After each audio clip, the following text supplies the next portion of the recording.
నీకు వర్కౌట్ అయిన ఏంటి, వర్కౌట్ కానివేంటి? కానివి అంటే నాకు ఓరి దేవుడా మీద ఉండే సార్ చాలా. హ్మ్. అది there are two kind of damages ఆ సినిమాకి. ఓకే. వన్ డైరెక్టర్ చెప్పిన మాట ఓరి దేవుడా డైరెక్టర్ తమిళనాడు నుండి వచ్చిన అశ్వథ్ అనే ఒరిజినల్ అవును. తీసిన ఆయన. అవును. నేను అట్లనే తీద్దాం అనుకున్నా కానీ నాకు ఫస్ట్ డే థియేటర్కి వస్తే కానీ అర్థం కాలేదు నీ ఆడియన్స్ ఎవరని. ఓహో!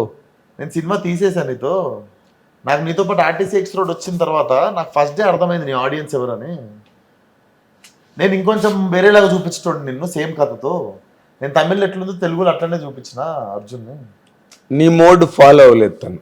అంటే ఆయనకి ఫస్ట్ డే థియేటర్కి వచ్చేదాకా కూడా అర్థం కాలేదు హ్మ్. మన మూడేంది అసలు అని. ఆల్మోస్ట్ షూటింగ్ సగానికి ఎక్కువ అయిపోయిన తర్వాత పాగల్ ఫస్ట్ డే వచ్చి చూసిండు. హ్మ్. అప్పటికి కొంచెం బ్యాలెన్స్ ఉండే వెంకటేష్ గారిది అది ఫినిష్ అయిపోయింది. అయిపోయిన తర్వాత రిలీజ్ అయింది. అదొక స్టంట్. అంటే మనోడు టూ సాఫ్ట్ ఇంట్రోడ్. అంటే మనకు ఒక థియేటర్కి మన కోసం వచ్చిన వాళ్ళకి ఒక అడ్రినల్ రష్ ఉంటుంది కదా, అవును. అది ఇచ్చేటట్టు ఏం ప్లాన్ చేసుకోలేదని ఆయన ఆయన ఆయన పశ్చాత్తాపడ్డది ఆ రోజు మధ్యాహ్నం నాతో కలిసి. ఓ. 7-8 సినిమాలు ఉంటే తొడగొట్టి రిలీజ్ చేయొద్దని అర్థమైంది ఆ సినిమాతో. It released with 7-8 films and Kantara second week running. అబ్బా. అది రెండో వారం కదా హిట్ అయింది. అవును. కాంతారాతో పాటు రిలీజ్ అయిపోతే ఏం కాకపోవు. కరెక్ట్. కాంతారా రిలీజ్ అయినా నెక్స్ట్ వారం రిలీజ్ అయింది. అది మంచి పీక్ లోకి వచ్చింది. అది రెండో వారం అందుకుంది కదా. అవును. అది అందుకుంది. 6 సినిమాలు వేరే ఉన్నప్పుడు వేస్ట్ ఉండదు.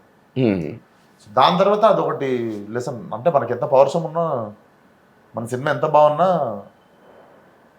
Maximum you should try to timing is very very important అన్నది అర్థమైంది. ఒక నార్మల్గా అట్లా ఉన్న సినిమాకి మంచి రిలీజ్ పడి ఆకాశంకి వెళ్ళిపోయిన సినిమాలు ఉన్నాయి. అవును. చాలా మంచిగా ఉన్నా కూడా టైమింగ్ అటు ఇటు అయ్యి ఓరి దేవుడే would have deserved even more. అంటే అది ఇప్పుడు ఎమిరేట్స్ ఫ్లైట్ ఎక్కి చూసిన వాళ్ళు వీళ్ళు అందరూ that is also little class film. Classic గా ఉంటుంది. క్లాసిక్ మంచిగా అప్రిషియేట్ చేస్తారు కానీ రిలీజ్ అయినప్పుడు ఒక అప్రిషియేషన్ ఎక్స్పెక్ట్ చేస్తాం కదా. అవును. అది మిస్ అయింది ఆ ఒక సినిమాకి. Yes yes. అదొక్కటేనా నీకు మిస్ఫైర్ అయిన ప్రాజెక్టు? అంతే. అంటే ఎక్స్పెక్ట్ మిస్ఫైర్ అని కూడా చెప్పలేను. దాంట్లో డబ్బులు పోగొట్టుకున్నది ఏం లేదు ప్రొడ్యూసర్. కాకపోతే మనం ఒక అంచనా వేసుకుంటాం కదా. అదే మిస్ఫైర్ అవడం అంటే అదే ఆ అంచనా మిస్ అయింది. ఇప్పుడు డబ్బులు రావడం కాదు కదా హీరోకి ఇంపార్టెంట్. జనాలు బా ఏం చేశాడు విశ్వక్ అది కాదు. గగనం అవుతుంది కదా మధ్యలో. ఏది డబ్బు పెట్టి తిరిగి రావడం అనేది కూడా పెద్ద టాస్క్ కదా. అదే మెయిన్ టాస్క్. విశ్వక్ సేన్ చెత్తగా చేసాడు అనుకోని for example, but still money will speak about the success.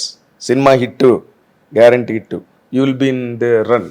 So ఆ విషయంలో ఐ వాజ్ ఆల్వేస్ బ్లెస్డ్.